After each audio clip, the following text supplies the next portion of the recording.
السلام عليكم ورحمة الله وبركاته أصحابتك وحرن جنال كمر كلا سودا وده أدي هذا وما سنتين ما أنت جمعة وناكسن يعني ذي لا هاي وانا سجال كبيش جانوري كوبات سنة كلا بدأ كون اللحية لباتنك مقال كان محاربة إن ندي كله وداقو عسكري كتر سنة إذا مدى آيس أربعة قبل عدان كهيد كود لي مينيابوليس ومجا عيسى لشاعيي وحجر تيد عذاك له وبشي لحد السنة كيهورة إسلا قبل كمينيسوتا إسلا نينكاسي كل دعدي وان إدلا وداقيا dhacdadaasi sidoo kale maxay tahay magaalada Portland ee gobolka Oregon shalayna ciidamada ICE ayaa laba nin oo ay ku sheegeen in wadanka Venezuela ay ka yimaadeen wadankana sharci darro ay ku joogeen kana mid ahayeen kooxaha gaangiska ee Trenta de Aragao la yiraahdo ay halkaasi ku dhaawaceen arrimahaasina sidoo kale waan idinla wadaagaya gobolka Minnesota maxay ka leeyihiin in dowladda federaalku ay u diiday baaritaanka dilkii gabadhii askariga ICE-ka in gobolka uu ka qayb galo maanta maayarka magaalada Minneapolis Jacob Frey ayaa shir jaraa'id qabtay xeerlaaliyaasha degmada Hellebeen iyo waliba xeerlaaliyaha guud ee gobolka Minnesota iyaguna shir jaraa'id ayay sidoo kale qabteen marka arrimahaas ayaan idila socodsiinaya balse teen wasaaradda amniga gudaha ay warbaahinta u diiday in magaca askarigii ICE ka tirsanaa ee arbacadii gabadhii cadaanka ahayd ku dilay magaalada Minneapolis in ay la wadaagto warbaahinta laakiin warbaahintu dhankooda ayay baaritaan ka sameeyeen marka ninkaasi ayaa la baaray maadaama wajigiisa la arkayay warbaahintu baaritaano kala duwan ayay ku sameeyeen waxa la soo helay kiis maxkamad gaaray oo bishii lixaad ee sanadkii hore isla Minneapolis ka dhacay shil uu isla ninkan uu ku lug lahaa gabadha dilay arbacadii ninkan magaciisa waxa la yiraahdaa Jonathan Ed Ross waa 43 jir Ciraaq ayuu ka soo dagaalamay intii u dhaxaysay 2004 ilaa 2005 waxaa sidoo kale uu qabaa gabar soo galooti ah oo wadanka Philippines ka timid oo caruur u dhashay marka ninkan waxaa ciidamada xuduudaha ilaaliya uu ku soo biiray sanadkii 2007 waxa la leeyahay marka waxa uu ka tirsan yahay qaybta xaaladaha degdega ah ka jawaabta ee ciidamada ICE waa askarta sida gaarka u tababaran ee xaaladaha degdega ah ka jawaabta ayuu ciidamada ICE ayuu ku jiraa waxay leeyihiin ciidamada ICE waxa uu ku soo biiray sanadkii 2013 marka waxaan ognahay wasaaradda amniga gudaha ayaa ciidamada xuduudaha iyo kuwa ICE ba wasaaradda amniga gudaha ayay hoos tagaan meelaha qaarna waxay sheegayaan in sanadkii 2015 oo ciidamada ICE uu ku soo biiray marka ninkan waxa jirtay in dhacdo kale oo Minneapolis ka dhacday bishii June 17 gaar ahaan Bloomington Minnesota oo ninkan uu ku lug lahaa waa halka laga soo helay ninkan magaciisa iyo sidoo kalena inuu xitaa marqaati kiiskaasi ka ahaa waxa jirtay in ciidamada ICE nin wadanka Guatemala ka yimid oo magaciisa la yiraahdo Roberto Carlos Munoz ay ku istaajiyeen light oo traffic light ah isla markaana ay sharcigiisa iyagoo weydiinaya ninkan sida aad aragtaan gabadha dilay oo hadda magaciisa Jonathan Ross lagu sheegay in daaqada darawalka uu madaxa la galay si uu ula hadlo ninkan ay istaajiyeen markaas kadib darawalkii ninkan oo Jonathan Ross oo ICE ka tirsan oo gaarigiisa madaxa daaqada kula jira ayuu gaarigii dhaqaajiyay ilaa iyo 100 tallaabo ayuu jiidayay marka ninkan askariga oo ka tirsan ciidamada ICE dhaawacyo kala duwan ayaa gacmaha ka soo gaaray markaas sida sawiradan ka arkaysaan oo xitaa laga daweeyay waxa la leeyahay 33 qodob ayaa laga tolay in gacmihiisa oo dhaawacyadaasi kala duwan ay ka soo gaareen isbitaal ayaana loola dhigay marka waxa dhacday in maxkamad la isla tago oo ninkii markii la xiray oo sharci darada Guatemala oo askarigan ICE ka tirsan oo hadda gabadhaas cadaanka dilay in Renee Nicole Good arbacadii in maxkamad la isla tago maxkamadii marka sida aad ka aragtaan waraaqihii affidavit-ka marqaatiga koobaad ayuu ahaa magaciisa ayaa ku qoran ninkana waa ninka oo askarigan jiiday ICE oo gaarigiisa ku jiiday ilaa 100 tilaabo ilaa markii dambe uu ka soo dhaco markii dambena ninkii waa la qabtay oo maxkamad ayaa la isla tagay marka ninkan waa askari oo veteran oo ruugcada ah Ciraaq ayuu ka soo dagaalamay 2004 ilaa 2005 ciidamada xuduudaha 17 sanadkii 2007 ayuu ku biiray marka ciidamada xuduudaha sanad ilaa iyo sanadkii 2007 markuu ku soo biiray waxa uu qaabilsanaa ay ciidamada xuduudaha dhinaca El Paso Texas jooga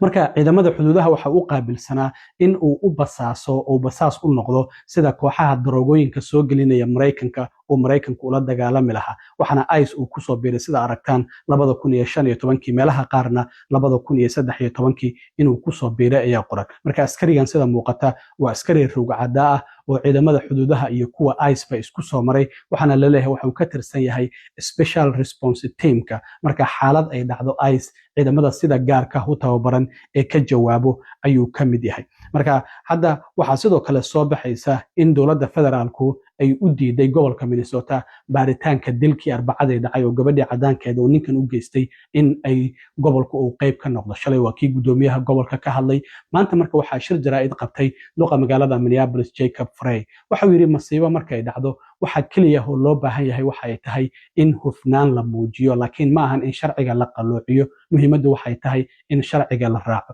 waxa uu yiri wasaaradda cadaaladda wasiirkeeda Pam Bondi iyo maamulka Trump isla markiiba conclusionka ama go'aanka ay gaareen waxa ay tahay in gabadhan ay qaldaneed oo askarigan ay doonaysay in gaarigeeda marsiiso askarigan uu istifaacay laakiin waxa uu yiri Minnesota horay waxa uga soo dhacay dambiye kala duwan gobolka Minnesota isaga ayaa baaray waxaa jirta qayb gobolka Minnesota u qaabilsan dambiyada dhacay inay baaritaan ku sameeyaan waxaana la yiraahdaa Minnesota Bureau of Criminal Apprehension marka waxa uu yiri waa in qayb laga geliyaa baarayaasha ruugcadayaasha ee ka tirsan waaxdaasi gobolka Minnesota in arintan ay baarista ay qayb ka noqdaan marka gobolka Minnesota sida muuqata waxa uu doonayaa in uu qayb ka noqdo baaritaanka dilkaasi lagu sameeyo laakiin dowladda federaalku ilaa ay hadda waa ay u diidan tahay marka waxa uu yiri haddii aan waxba la qarinaynin oo la doonayo runta in la ogaado waa in gobolka Minnesota uu baaritaankan uu qayb ka noqdo bal isagoo arrimahaasi ka hadlayayna waxa uu yiri when a tragedy strikes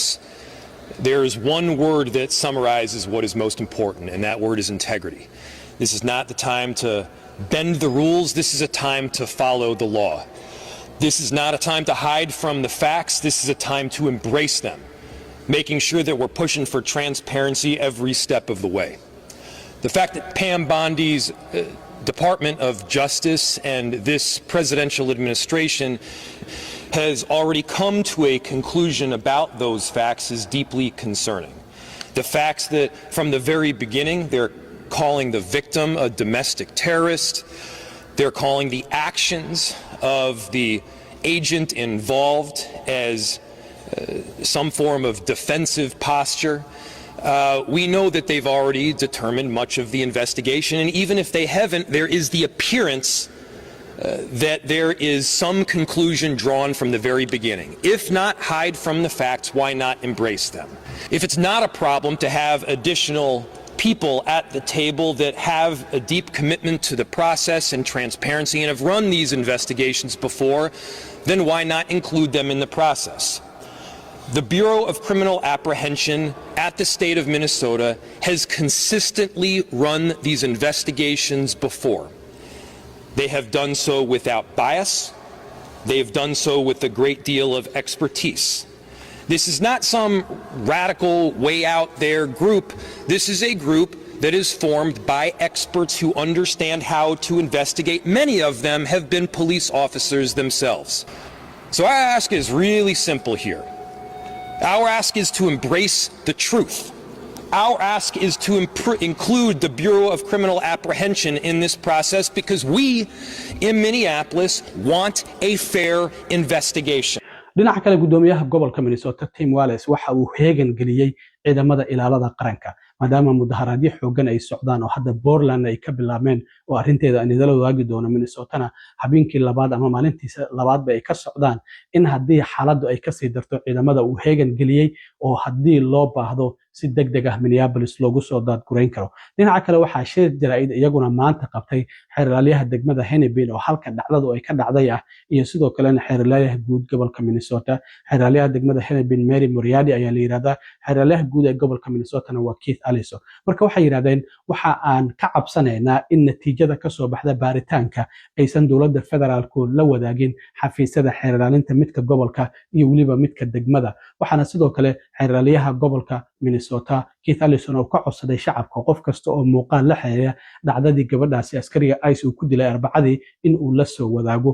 oo ay u baahan yihiin haddii muuqaalo kale ay jiraan in ay helaan marka muuqaalo fara badan ilaa ay hadda waa la hayaa laakiin waxa laga yaabaa dhowr angal oo kala duwan muuqaalo laga duubay inay jiraan marka Mary Moriarty oo xiriiryaha degmada Hennepin waxay tiri xafiiska FBI-da ay ku leedahay gobolka Minnesota xiriir wanaagsan oo qoto dheer ay horey nooga dhaxayn jiray marka ay arrin dhacdo in laga wada shaqeeyo baaritaankeeda laakiin hadda arrintan sida muuqata waxay tiri waxay FBI-du baaritaanka ku koobeen iyaga oo kaliya marka ma doonayaan xafiisyada kala duwan ee gobolka Minnesota in ay qayb ka geliyaan waxay leeyihiin arrintaasina ma ahan arrin aan u dulqaadan karno dhinaca kale shalay magaalada Portland ee gobolka Oregon dhacdo kale oo ICE ay ku lug leeyihiin dad ay ku toogteen ayaa ka dhacday waxa la yaab leh meesha gabadha cadaanka ah lagu dilay ee Minnesota waa 34ka iyo wadada la yiraahdo Portland haddana shilkan waxa uu ka dhacay magaalada Portland ee gobolka Oregon waxay ciidamada ICE ay sheegeen qoraalkan ay soo saareen wasaaradda amniga gudaha ay sheegtay shalay saacadu markay ahayd 2:19 daqiiqo ciidamada xuduudaha ilaaliya ayaa wax oo sameynaya baaritaano gawaari in magaalada Portland ee gobolka Oregon ayaa qof passenger ah in waxa uu Venezuela ka yimid isla markaana sharci darro ah xiriirna la leh kooxaha muqaadaraadka ka ganacsada ee Trenta de Aragao isla markaana mas'uuliyiinta kooxahaasi Trenta de Aragao ka mid isla markaana haweenka xitaa jirkooda ka ganacsada ayaa toogashadaasi qayb ka ahaa marka waxay sheegeen in darawalka gaariga waday oo la rumaysan yahay inuu xubin ka mid ahaa kooxahaasi gaangiska oo Trenta de Aragao la yiraahdo in shakhsiyaadku markii ay aqoonsadeen isla markaana ay isku sheegeen gaarigana dad kale ay la saarnaayeen oo gaarigiisa hub ahaan uu doonayay inuu ciidamada ugu isticmaalo isla markaana uu dul maro sidaa darteedna ciidamadu waa isdifaaceen oo risaas ayay direen sida qoraalkan afayeenka wasaaradda amniga gudaha Tricia McLovin ay ku sheegtay marka mas'uuliyiinta gobolkuna hadda gobolka Oregon arrintaasi waa ay ka hadleen baaritaan ayaana haddana FBI-du ay ku wada iyaga ayaa si gaar u baaraya laakiin labadaasi qof ma aysan dhiman oo waa ay dhaawacmeen markii dambena booliska ayaa yimid oo isbitaallo ayaa la geeyey marka labada dhinacba marka hadda magaalada Portland ee gobolka Oregon iyo Minneapolis ba mudaharaadyo ayaa ka socdo waxaana laga cabsi qabaa in gobolada Mareykanka ay ku sii faafaan mudaharaadyadaan ayna looga soo horjeedo ICE waxa la leeyahay ilaa iyo bishii September ilaa iyo 9 qof ayay toogteen marka bishii September ee 9 ee sanadkii hore laga soo bilaabo ilaa iyo 9 qof ayay toogteen marka waxa muuqata hadda inay caadaba ka dhigteen in dadka iska toogtaan ama dhimasho iyo dhaawac ay markaasi ay dadku ay noqdaan aad iyo aad u mahadsantiin asxaabta intaan mar kale kulmi doono waa saaxiibkiin cilmi waaro idin la sida iyo nabadgelyo